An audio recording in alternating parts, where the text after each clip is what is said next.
ini kan ruangan-ruangan atau rumah yang lupa dari asal usulnya. Asalnya tidak ada, dibangun sedikit demi sedikit oleh kontraktornya. Maka ketika sudah jadi, rumah dan ruangan-ruangan itu lupa kepada pembuatnya. Itulah sama dengan diri kita selama ini. Ciptaan lupa kepada yang menciptakan, malah yang diciptakan menjadi penguasa, malah yang diciptakan menjadi Tuhan, malah makhluknya yang menjadi sang Khalik di dalam hati kita masing-masing selama ini. Itu kan yang terjadi pada diri kita semua, wahai umat manusia. Jadi dihadirkan agama-agama di dunia ini. Allah ciptakan agama-agama di dunia ini supaya kita semua masuk ke dalam wadah-wadah agama itu. Dan di dalam agama ajarannya semuanya sama untuk kembali kepada Tuhan. Hanya itu tujuan manusia beragama. Bukan untuk berdebat-debatan, memulia-muliakan agama yang dipeluknya. Itu jauh dari agama, itu jauh dari Tuhan. Itu kita mentuhan-tuhankan nama-nama agama kita. Monggo, mari kita lepas baju-baju agama itu. Baju Islam kita lepas, baju Nasrani kita lepas, baju Yahudi kita lepas, baju Buddha, Hindu, dan sebagainya kita lepas. Guna apa? Guna bertemu dengan Sang Pencipta. Bila sudah ketemu dengan Tuhan, bila sudah kembali kepada Tuhan, maka sudah takkan ada perpecahan lagi.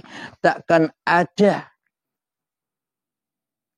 memulia-muliakan, merasa benar dengan baju-baju agamanya, nama-nama agamanya. Sesungguhnya setiap manusia, seluruh manusia berhak masuk agama apa saja. Yang terpenting tujuan masuk ke dalam agama meyakini bahwa tiada Tuhan yang menciptakan di dunia ini selain Tuhan yang menciptakan langit dan bumi dan seluruh manusia.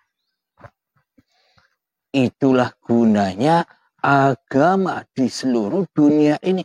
Apapun nama agamanya, bersumber, berpijak, berpondasi dari hati yang percaya, hati yang yakin bahwa selain diri kita masih ada yang menciptakan kita. Selain diri kita masih ada Tuhannya seluruh manusia. Tempat kita kembali, tempat kita pulang. Namun bila kita mempermasalahkan, mengecek-ecek baju-baju nama agama kita, itu jauh dari tujuan beragama. Disuruh pulang kepada Tuhan kok malah bermain-main dengan agama, hawa nafsunya sendiri di hatinya. Maka akan selalu bentrok, maka hati, jiwa akan selalu dibakar di neraka jahanam dengan api-api yang tak berasap. Semakin kita memuliakan diri kita, semakin kita memuliakan syariat kita, semakin kita memuliakan torekoh kita, semakin kita memuliakan hakikat kita, semakin kita memuliakan makrifat kita, semakin kita memuliakan agama-agama yang kita peluk, selamanya kita akan dibakar di dalamnya. Selalu panas dan panas, selalu punya musuh. Kenapa? Karena kita tidak membuang, karena kita tidak bisa mengalahkan musuh-musuh kita sendiri yang nyata. iblis setan yang ada di dalam diri kita lah musuh kita yang nyata. Kita takluk menjadi budak-budaknya iblis dan setan, maka kita gampang diadu domba oleh iblis dan setan dengan saudara-saudara kita manusia yang lain. Karena kita tidak berani melepaskan hawa nafsu, kita tidak berani melepaskan kewujudan kita, kita tidak berani melepaskan kehidupan kita, kita tidak berani melepaskan kekuasaan kita kepada Allah, maka kita akan disiksa terus, diazab terus di dalam diri kita sendiri. Panas, panas, panas. Hati kita selalu bilang begitu.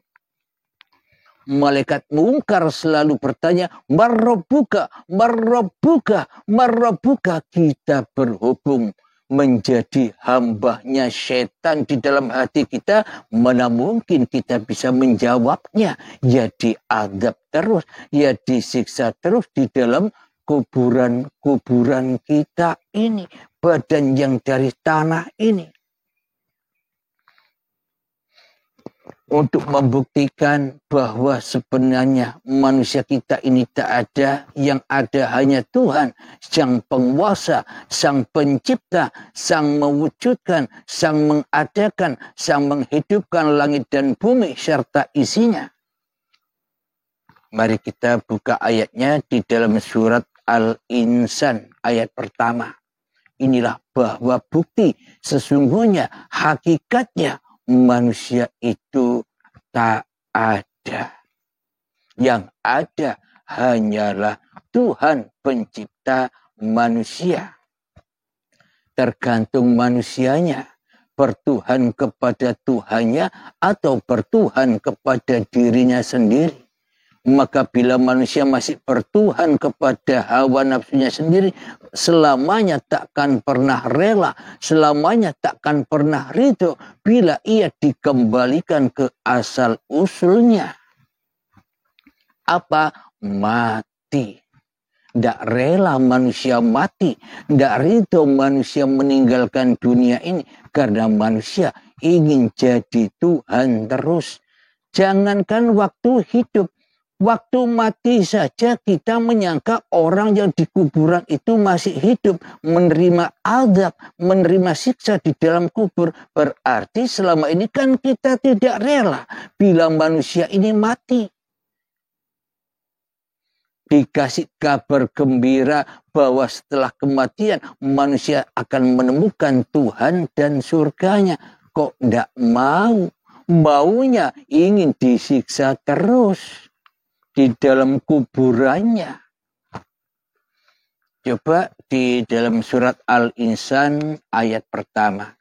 Inilah bukti yang sangat amat nyata hakikatnya diri manusia kita ini tak pernah ada. Tak pernah bisa menyebutkan bahwa diri kita manusia tanpa uripe Allah. Bismillahirrahmanirrahim. هل أتى على الإنسان حين من الدهر لم يكن شيئا مذكورا. Yang artinya, bukankah pernah datang kepada manusia waktu dari masa yang ketika itu belum merupakan sesuatu yang dapat disebut? Usia saya 50 tahun. 50 tahun yang lalu saya tidak ada. Itulah hakikat awal dan akhir diri manusia kita. Yakni tak ada. Yang ada ya hanya yang menciptakan. Ketika diri kita masih merasa ada daripada yang menciptakan, selamanya itulah anar, itulah siksa, itulah belenggu-belenggu setan yang mana terbelenggu masuk anar karena kesombongannya. menyombongi Tuhannya. Bila kita sombong kepada manusia, itu tandanya kita sombong kepada pencipta manusianya. Inilah bukti yang sangat amat nyata. Saya ulang lagi, artinya, bukankah pernah datang kepada manusia waktu dari masa yang ketika itu belum merupakan sesuatu yang dapat disebut. Bisa nyebut apa manusia kalau tidak ada? Bisa nyebut nama siapa manusianya kalau tidak ada? Yang ada hanyalah La ilaha illallah. Itulah agama seluruh manusianya. Dari Allah kembali kepada Allah. Maka dari itu, bila kita tak tahu tempat kemana saudara-saudara kita kembali wafat dari kehidupan di dunia ini, maka selamanya kita takkan pernah sampai mendoakan secara apapun, takkan sampai bila tak tahu tempatnya. Padahal tempat kembalinya seluruh manusia kepada Tuhannya, kepada penciptanya. Jika kita ingin mendoakan saudara kita, orang-orang yang kita cintai, yang mendahului kita, ya kita harus ketemu penciptanya dulu. Bila kita fokusnya kepada makhluknya yang didoakan, ya sia-sia baik. Percuma saja, capek dong. Ilustrasi logikanya begini. Anda punya uang, ingin beli beras ke toko beras. Sampai di toko beras, Anda apa mungkin langsung jujuk ketemu berasnya, transaksi dengan berasnya. Wahai beras, ini uang untuk menebusmu. Apa begitu? Ataukah kita bertemu dulu dengan pemilik berasnya, baru kita sampai ketemu dengan beras dan kita bawa pulang berasnya. Selama ini kan kita tidak sadar, seolah-olah kita bawa uang ketemu beras, ngomong sendiri dengan beras, beras kamu tak beli, langsung bawa berasnya tanpa ketemu pemiliknya. Seperti itu logika kita di dalam berdoa selama ini, mendoakan orang-orang yang sudah meninggalkan kita. Seolah-olah kan begitu. Kita lancang kepada pencipta yang kita doakan. Coba secara logikanya, bagaimana mungkin kita sampai kepada orang-orang yang kita cintai yang sudah meninggal di dalam mendoakan, bila kita tak pernah bertemu dengan yang menciptakan orang yang sudah meninggal itu. Yang tidak akan pernah bisa sampai doa-doa itu, alias dimakan sendiri oleh hawa nafsunya. Berbangga-bangga diri, bersombong-sombong diri. Aku bangga sudah mendoakan orang tuaku, saudaraku yang sudah meninggal dengan tasakuran-tasakuran. Bangga, itu maknanya doanya dimakan sendiri. Berdoa kepada iblis dan setan. Selamanya takkan bisa mendoakan orang-orang yang telah mendahului kita. Tidak tahu tempatnya, bagaimana mungkin kita bisa menyampaikan doa-doa yang kita panjatkan. Jadi untuk berdoa kepada Allah, mendoakan arwah-arwah yang sudah kembali kepada Allah, ya harus kepada siapa? Ya harus ketemu Allah dulu. Bagaimana caranya? Ya tiadakan dirimu di hatimu. Engkau bakal tahu sejati dirimu yang tak ada. Yang ada hanya Allah. Bila di dalam hati kita yang ada hanya Allah, apalagi yang didoakan? Wong penciptanya hanya satu, arwah itu hanya satu, roh itu satu, hidup itu satu. Logika ilustrasinya begini. Ketika kita menyelam di lautan, banyak berbagai jenis hayawan di lautan, ada cumi-cumi, ada ikan paus, ada ikan hiu, ada penyu, ada putri duyung, ada berbagai macam bentuk-bentuk hayawan berbilion-bilion dan jumlahnya pun bertambah banyaknya. Ketika ikan itu bila tak ada air, tak akan ada ikan itu.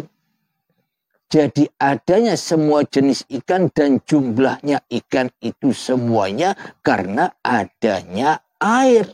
Maka terciptalah ikan itu dari air. Berarti wujudnya ikan-ikan itu dari wujudnya air.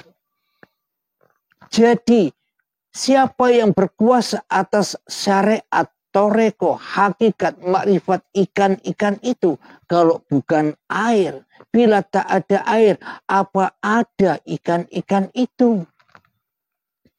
Maka dari itu, bila ikan itu pengen berjumpa Tuhan yang menghidupinya, yakni air, maka lepaskanlah keikanannya.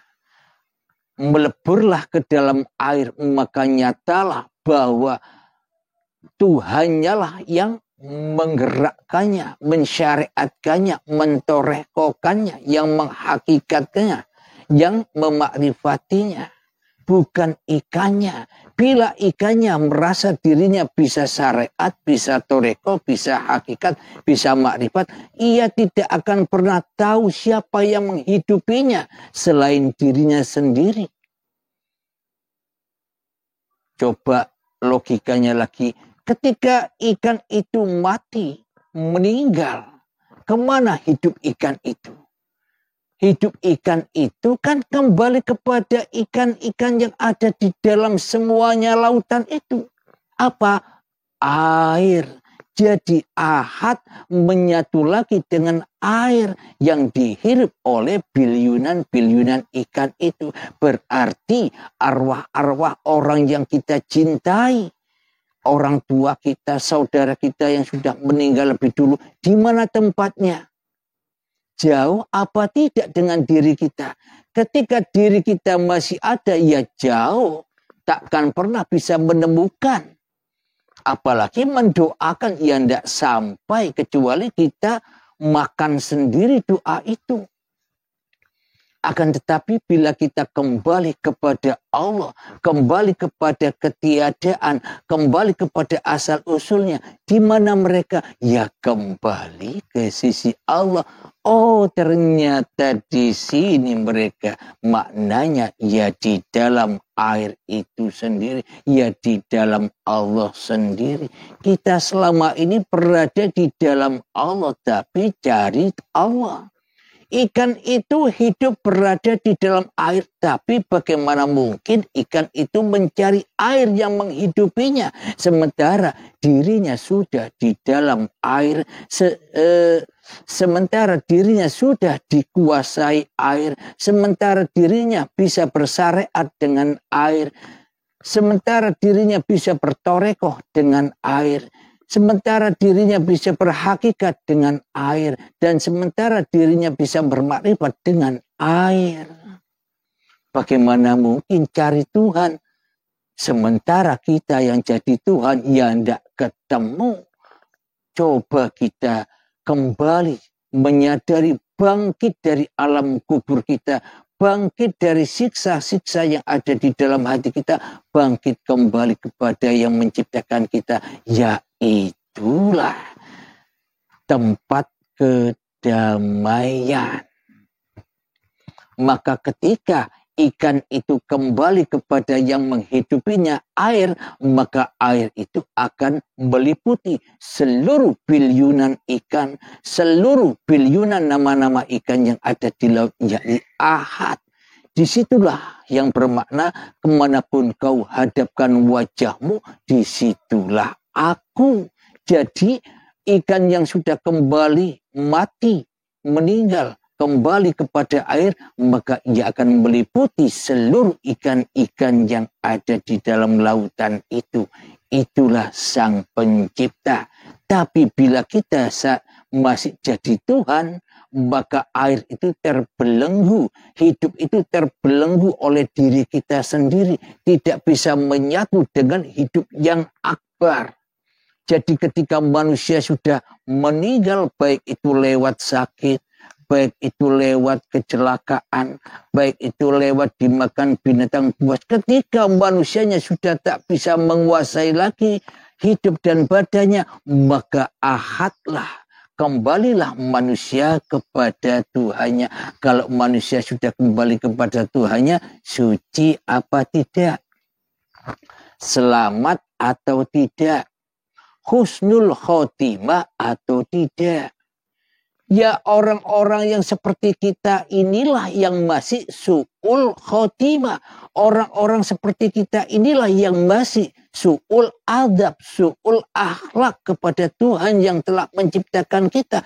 Ya, orang-orang seperti kita lah yang masih sengsara hidupnya daripada orang-orang yang sudah kembali kepada Tuhannya, yang sudah bebas bersyariat, yang sudah bebas bertoreko, yang sudah bebas berhakikat, yang sudah bebas bermakrifat, karena yang syariat, karena yang toreko, karena yang hakikat, karena yang makrifat. Ya Allah sendiri, ya Tuhan sendiri yang menghidupi manusia.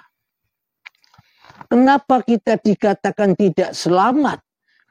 Kenapa kita dikatakan su'ul khotimah? Karena kita selama ini menjadi Tuhannya diri kita sendiri, mentuhani syariat-syariat kita sendiri, mentuhani torekoh-torekoh kita sendiri, mentuhani hakikat diri kita sendiri, mentuhani makrifat diri kita sendiri, mentuhani kehidupan kita sendiri, mentuhani kekayaan kita sendiri, mentuhani urusan-urusan kita sendiri. Itulah azab yang pedih dan siksa kubur di dalam badan yang dari tanah ini. Maka ketika kita mengantar jenazah di dalam kuburan kita, kita sering diseru oleh Pak Mudin, marobuka, marobuka, marobuka. Itu menyeru orang-orang yang mengantar ke kuburan, yang masih keras hatinya seperti kerasnya batu, yang masih tinggal di alam kubur badan-badannya. Bukan mayat yang sudah selamat, yang sudah berpakaian kafan putih, yang sudah suci, itu yang dituntun. Kitalah yang dituntun oleh Pak Mudin. Tapi kita berhubung jadi setan, sombong, ya buta penglihatan kita, ya tuli pendengaran kita, ya buta perasaan kita kepada Tuhan. Kenapa? Karena kita mentuhankan setan yang sombong di dalam hati kita. Alhamdulillahirabbil alamin. Semoga saya khususnya dan semoga kita semua selalu dan selalu dijaga, dihidayahi, dimudahkan jalan untuk pulang kepada Allah. Apapun keadaannya, saat apapun, ketika duduk bisa pulang, ketika berdiri bisa pulang, ketika mandi bisa pulang, ketika sholat bisa pulang, ketika ibadah bisa pulang. Tujuannya sholat 5 waktu itu kan supaya kita bisa pulang. Maknanya sholat 5 waktu itu bukan untuk gagah-gagahan, bukan untuk formalitas-formalitas agama, akan tetapi sholat 5 waktu atau apapun syariat yang mengandung pendekatan diri kepada Tuhan di agama-agama lain, tujuannya supaya kita bisa pulang, yakni belajar mati. Jangan menjadi Tuhan lagi di hati kita. Maka ketika kita rela, ridho kepada kematian kita, bila di dalam hati kita rela, ridho kepada ketiadaan diri kita, maka nyatalah la ilaha illallah. Maka nyatalah Tuhan rajanya langit dan bumi dan rajanya seluruh makhluk. Amin ya rabbal alamin. Kita sama-sama belajar. Di sini kami tidak bermaksud menggurui, sama-sama belajar. Kadang saya pun mendengarkan lagi, mengulang-ulang lagi apa yang sudah dipaparkan di Uripe Allah. Kita sama-sama menyimak, sama-sama mendengarkan. Karena kita sama-sama makhluk, sama-sama ciptaan. Alhamdulillahirabbil alamin. Sebelum kita akhiri kajian di pagi yang indah ini, marilah kita gemahkan sholawat dhalimin daf'ul bala. Allahumma salli ala sayyidina Muhammad wa asghili zalimin bi zalimin. Allahumma salli ala sayyidina Muhammad wa asghili zalimin bi zalimin wa akhrijna min bainihim salimin wa ala alihi wa sahbihi ajma'in. Alhamdulillahi rabbil alamin. Allahumma ya qadiyal hajat, Allahumma ya mujibad da'awat, Allahumma ya rafi'ad darajat, Allahumma ya muhillal muskilat, Allahumma ya syafiyal amrat, Allahumma ya kafiyal muhimmat, Allahumma ya dafi'al baliyat, Allahumma khtim lana bil iman, Allahumma khtim lana bil islam. Rabbana atina fid dunya hasanah wa fil akhirati hasanah wa qina adzaban nar. Wa sallallahu ala sayyidina Muhammad wa ala alihi wa sahbihi wa sallam. Akhirul kalam. Assalamualaikum warahmatullahi wabarakatuh.